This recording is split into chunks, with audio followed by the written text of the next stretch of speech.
Hello, this is Archie Dunlop with Talking Astrology with Archie on Thursday, July the 20th, 2023. Today I want to be really boring and look at yet another royal family chart, or indeed royal family charts. Specifically, I wanted to look at the charts of Prince Charles. So he's King Charles now, isn't he actually? King Charles and Camilla, and look at their relationship from an astrological point of view.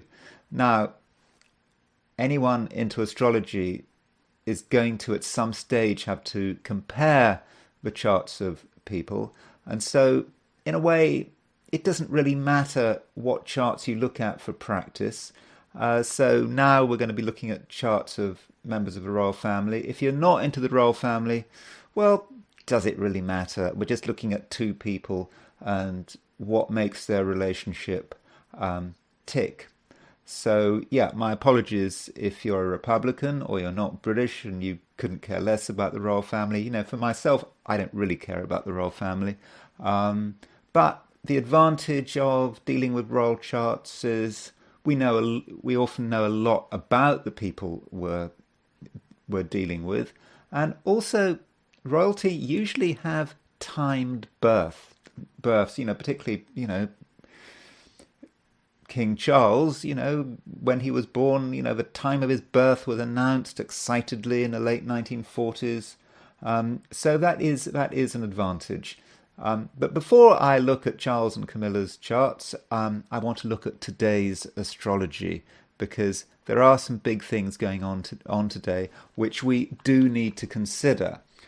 So here is the horoscope for, or rather the position of the planets for today, Thursday, July the 20th, 2023, noon.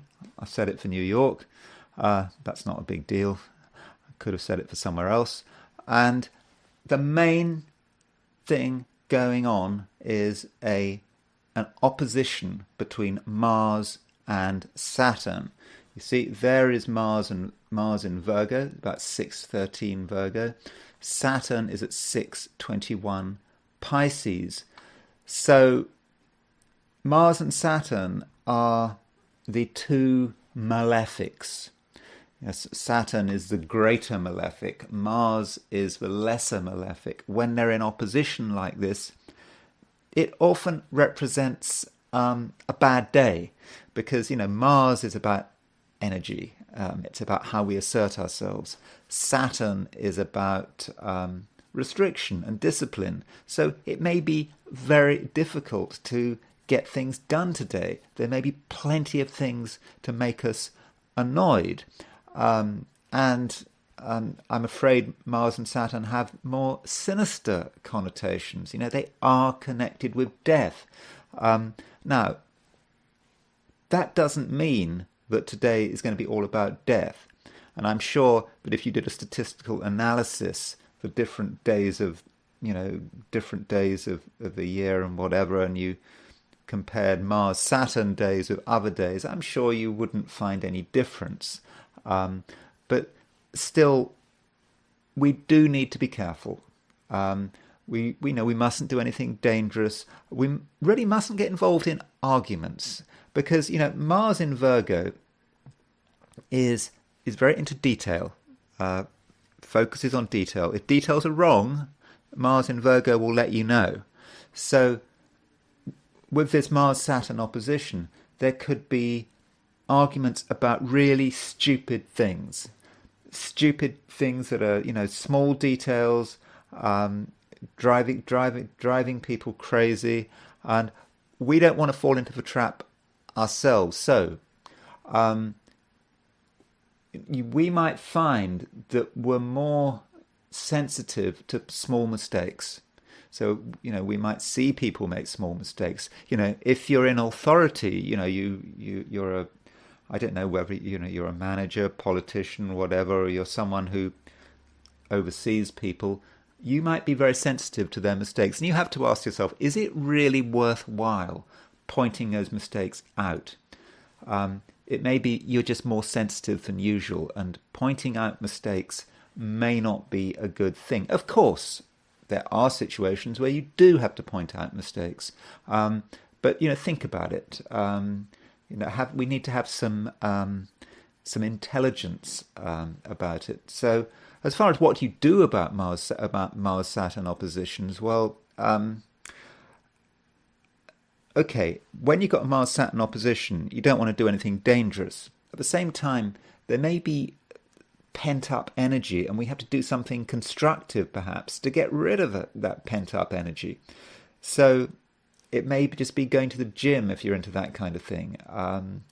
It may be, you think about martial arts, all that kind of stuff. Obviously, don't do anything extreme, because if you're with Mars Saturn, there's a danger that you push it too far. So if you go to the gym or if you take exercise, don't do more exercise than you're used to. Don't push it, because there might be a danger that you want to push a point, prove a point, or show that you can do something, and you go over the top and you might do yourself an injury. So there are many things that Mars Saturn opposition could relate to, and we just have to be careful from a global perspective. If you look at and do an analysis of Mars Saturn oppositions, you're not going to find usually any really serious events. But we do know that we're in a complicated world. There's a war in Ukraine. When you've got Mars Saturn and you've got a war, you can get all sorts of unintended consequences. So look at the news. It might just be informative to look at the news and just see how that Mars Saturn opposition might be felt. I warned my wife about the Mars Saturn opposition. She said, but it was coming. She said, yeah, I think, and she said she could already feel it happening. But the trouble is, I couldn't work out whether or not she was just humouring me.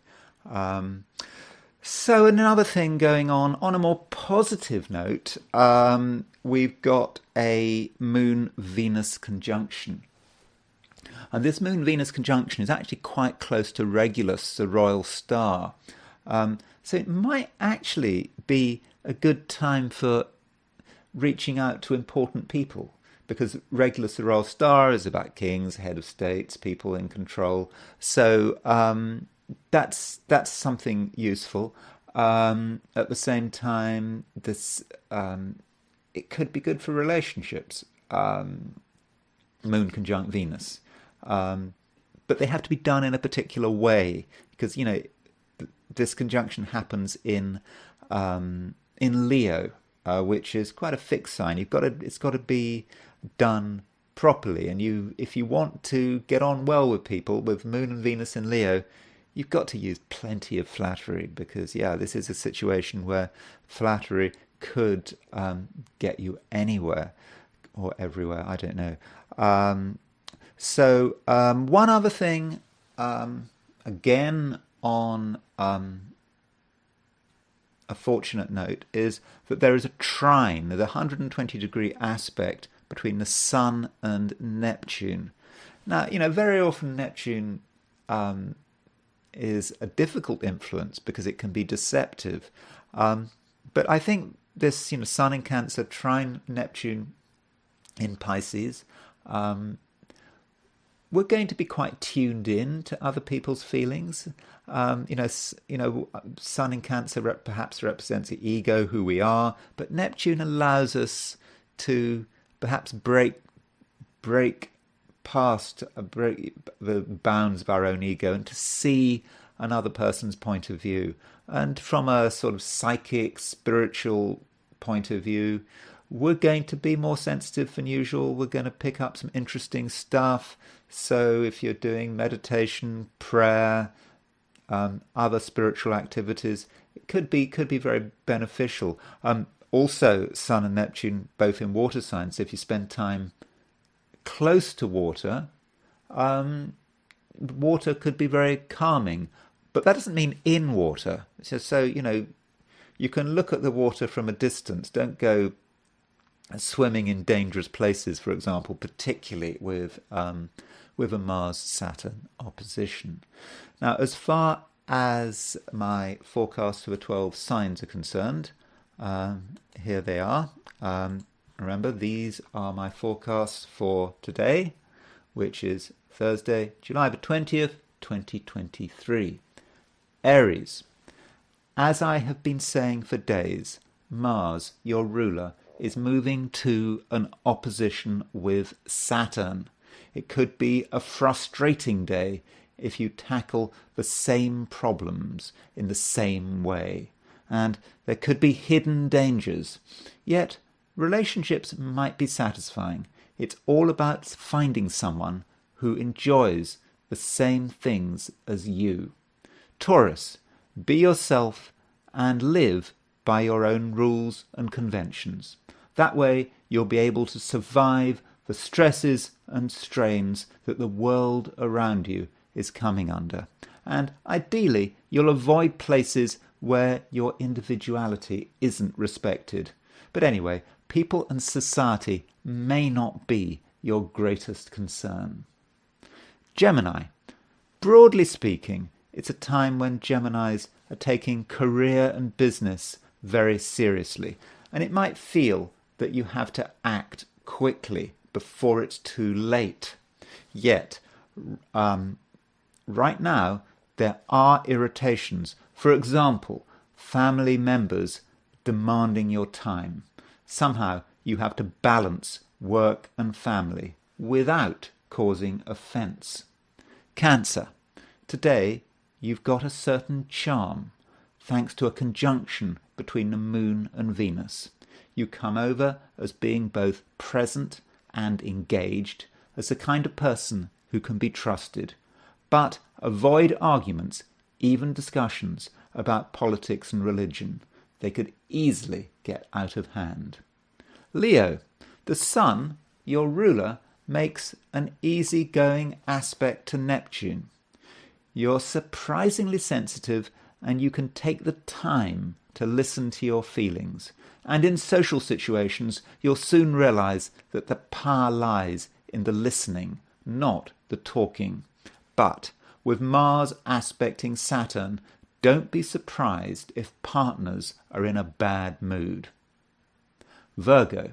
Mars makes a stressful aspect to Saturn across the main axis of your solar chart.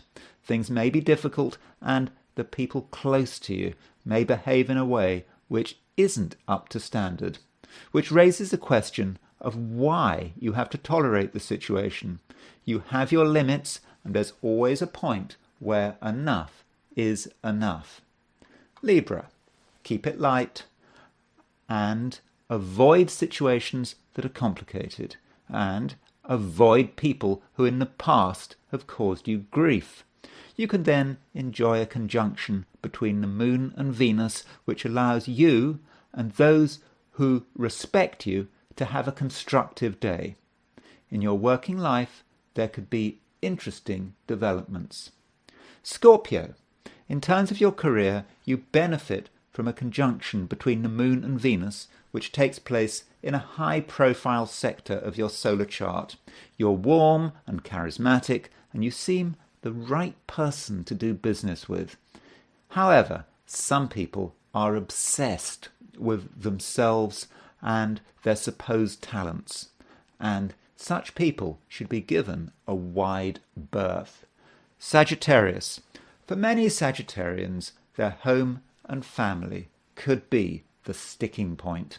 This area of your life could take up a lot of time, and certain family members might be being singularly unreasonable. Yet it's up to you what you focus on, and if you focus on what is good, supportive, and life-confirming, you'll be fine. Capricorn.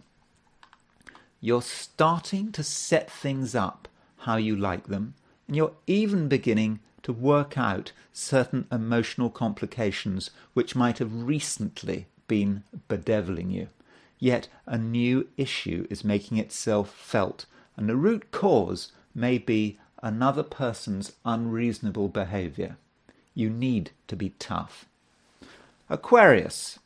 There is an opposition aspect between Mars and Saturn, which hits the finance axis of your solar chart. Financial issues are far from being straightforward, and if you want results, you'll have to put in the work. And even then, it seems that someone is being unreasonable. However, in terms of relationships, a conjunction between the Moon and Venus brings new opportunities. Pisces, probably not one of your better days, particularly if you closely engage with other people. There could be problems at every turn, and your efforts to hold things together may not be appreciated, even if they're essential. What gives the situation a saving grace, perhaps, is a favourable aspect between the Sun and Neptune, which allows your sensitivity to lead you onto stable ground. So what I want to do now, as usual, is look at the I Ching. And so what I did was I threw 3 coins in the air, as usual, and I asked the question, what is Thursday going to be like for visitors to my YouTube channel? So the hexagram I got was hexagram number 62, which was preponderance of the small.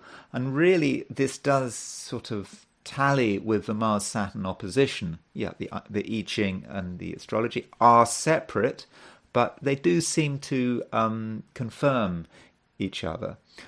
Preponderance of the small is about not expecting to make a lot of progress. We need to take things very slowly, and if in doubt, we certainly shouldn't do it. And these 2 lines in the middle, these 2 unbroken lines in the middle, they both move, and this first line breaks, and that's not good. What it means is we have to be careful that someone else might undermine our efforts. So the I Ching talks about actually someone coming from behind and sort of maybe attacking us. I don't mean that literally. I hope I don't mean that literally. But it's about, someone's going to be a problem. Someone may be being devious, and we have to be aware of that.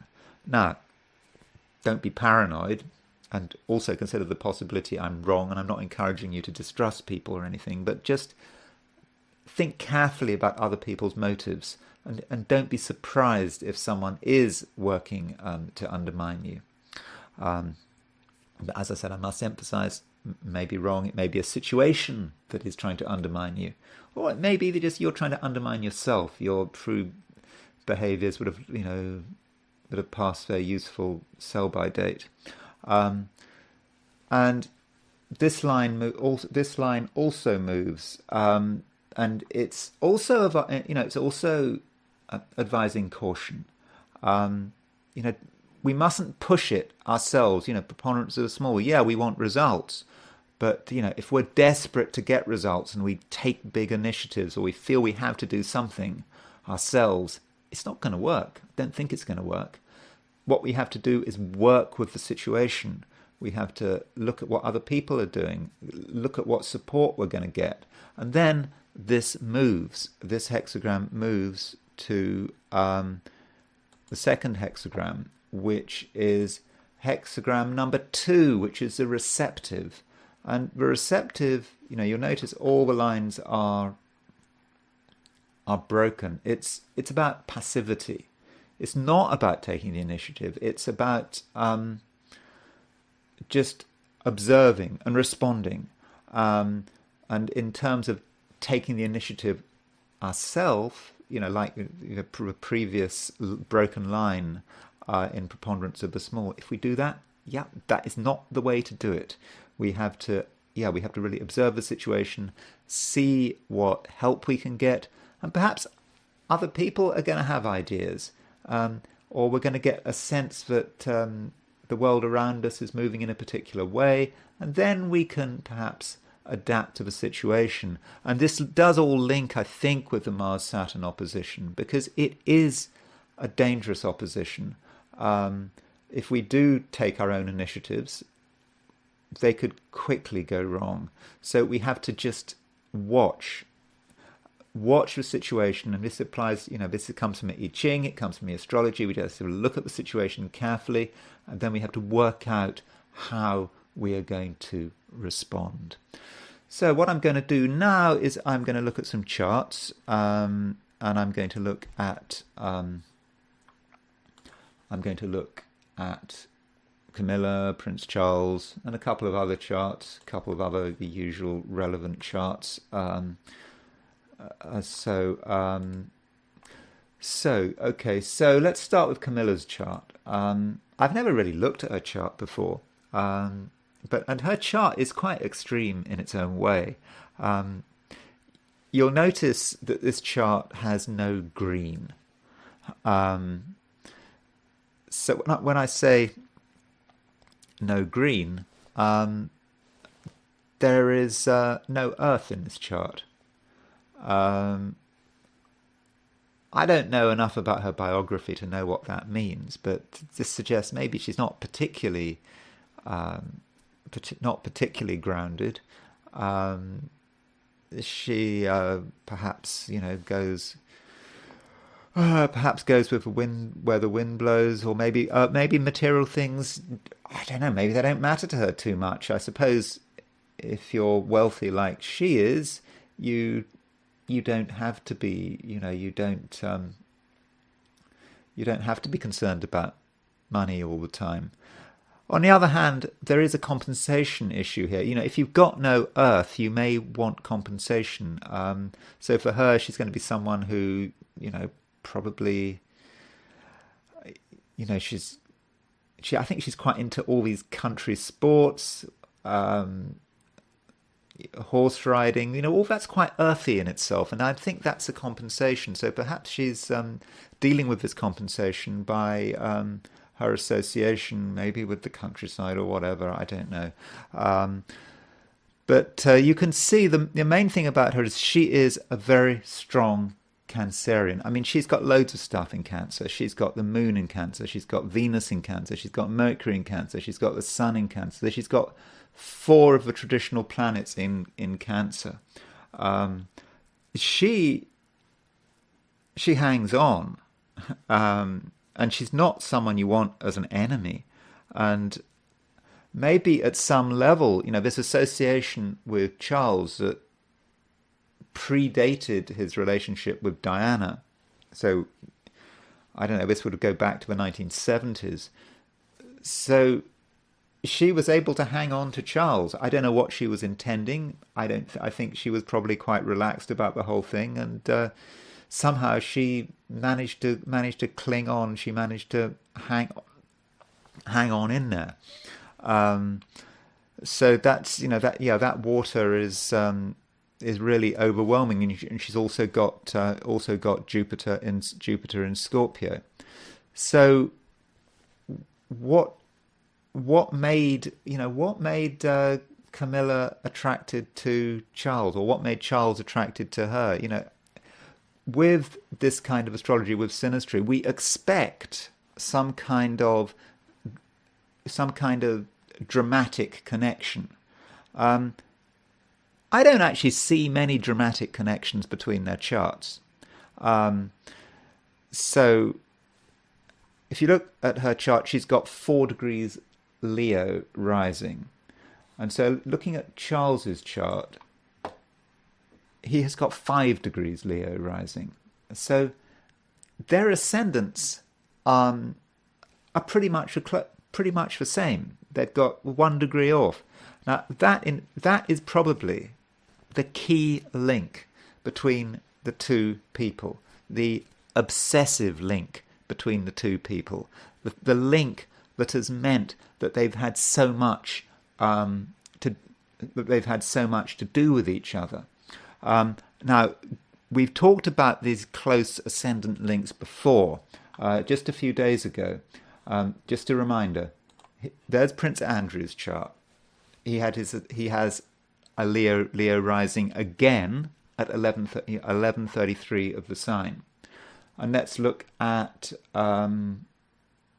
Virginia Giuffre's chart, she was the woman that caused him such a huge amount of damage, and where there had to be this huge payout. I won't go into the details, but she has her ascendant at 11-2 Leo. So this connection, again, a royal family issue with Prince Andrew, that shows in the case of Virginia Giuffre and Prince Andrew, that connection between the ascendants was not healthy at all.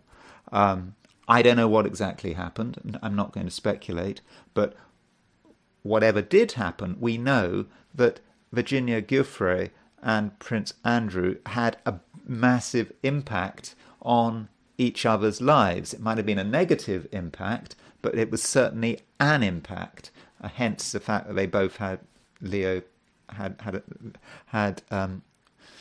their Leo ascendant. So at 11 Leo, and so with Prince Charles and Camilla, they both got their ascendants at 5 Leo. So if we set these charts side by side, so here is a biwheel of Camilla and Charles, and you can see that's Charles's ascendant, and her ascendant is pretty much at the same place. So there's the link. I think this Saturn, Camilla's Saturn, I think is probably the most important thing about her chart in some respects, because she's got Saturn rising. She's got Saturn in Leo rising. Now, I've just said that she hasn't got any Earth in her chart, and I'm speculating about what that meant. But Saturn rising is a serious person. There is a seriousness there. It's in Leo. This is a woman who actually does take herself seriously, and it doesn't just have an impact on her, but it has an impact on the people around her.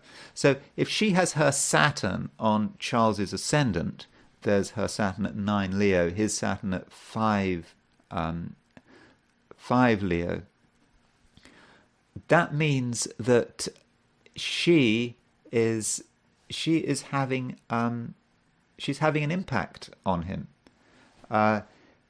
She is like holding him together, and so that I think is an important part of it. If in terms of you're thinking of the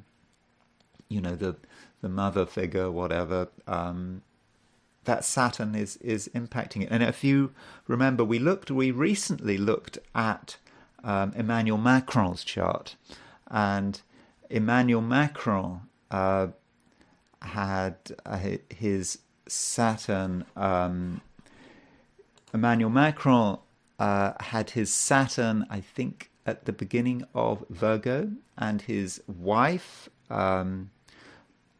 Brigitte Macron, she had a Virgo rising, and so Macron's Saturn was on his wife's ascendant. So you'd think Saturn ascendant is a difficult aspect, but it's not. It can be the thing that holds things together. It's a tie that helps bind them. And so she's got Saturn rising on her ascendant. It's hitting his ascendant, and that I think I think is the link that just doesn't go away. Now, as far as other stuff is concerned, King Charles is a Scorpio. There you can see he's got Mercury in Scorpio, Sun in Scorpio, and she's a Cancerian. Her Sun in Cancer is trine his Sun in Cancer, and so that provides sort of an easy linkage between the two. They can relate to each other perhaps quite comfortably, and most importantly, she's able to communicate with him. There's her Mercury in Cancer, and it has a link with his Sun in Scorpio. Sun in Scorpio can be quite a sort of reserved place for the Sun. It can be someone who doesn't want too much contact with other people, and at least not on a really deep emotional level. And maybe her Mercury in Cancer, an emotional sign, a fairly emotional sign, she can kind of get through to him, and maybe that's what it's all about. But then you're asking, okay, she's a Cancerian. If we'd use sun sign astrology, Scorpio Cancer, nice combination. Yeah, but Diana was a Cancerian. Or yeah, so you look at Diana's chart.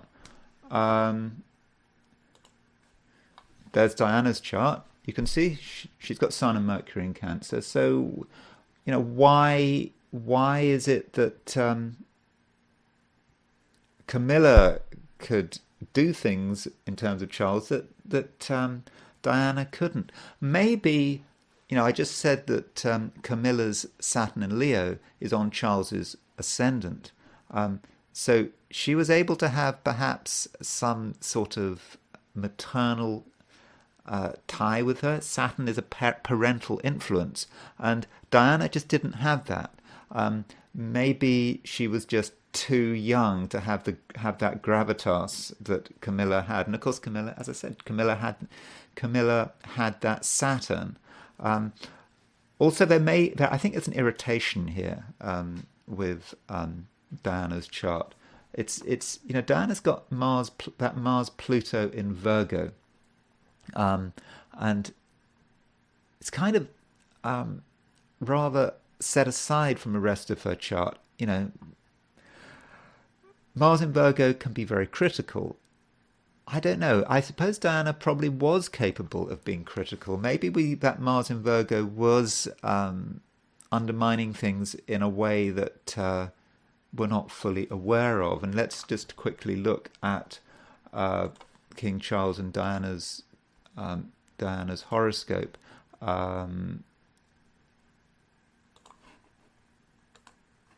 So there's the bi-wheel, and there is Diana's Mars in Virgo.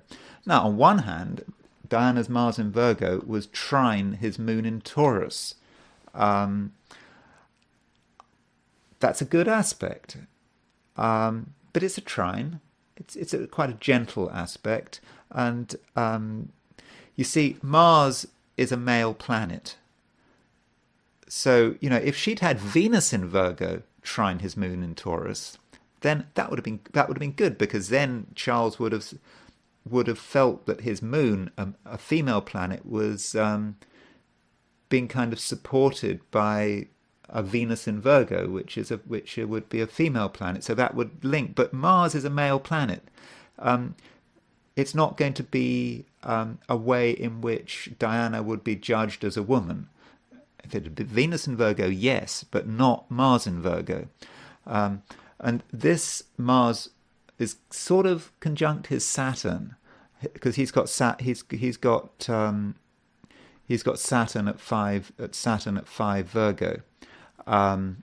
So that's he may have felt undermined by Diana's Mars in Virgo, or attacked by her Mars in Virgo, particularly as Diana's Mars in Virgo is conjunct Pluto. So this generation that Diana represents, born in the very early 60s, the mini generation, is threatening to him. He may not have realized it at the time, but when he marries someone from this generation, remember, she's a lot younger than him. She's 48, 12, 13 years younger than him. So this new generation, this Pluto in Virgo generation, is attacking his boundaries. That's his Saturn in Virgo. That's his boundaries. And so Mars, Pluto together, yeah, she's not making him feel comfortable. And I think that that might have been part of the problem. So I want to make one final point about Camilla's chart and how it might be affecting other members of the royal family. So remember, she's got her Saturn at 9 Leo.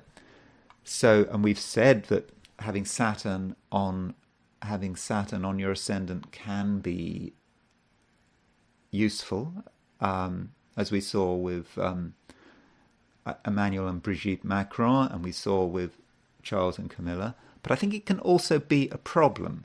Let me just show you, here's Prince Andrew's chart. He has got his ascendant at 11 Leo. I'm wondering what kind of stuff Camilla says about Andrew. I'm wondering what happens when Camilla and Andrew meet.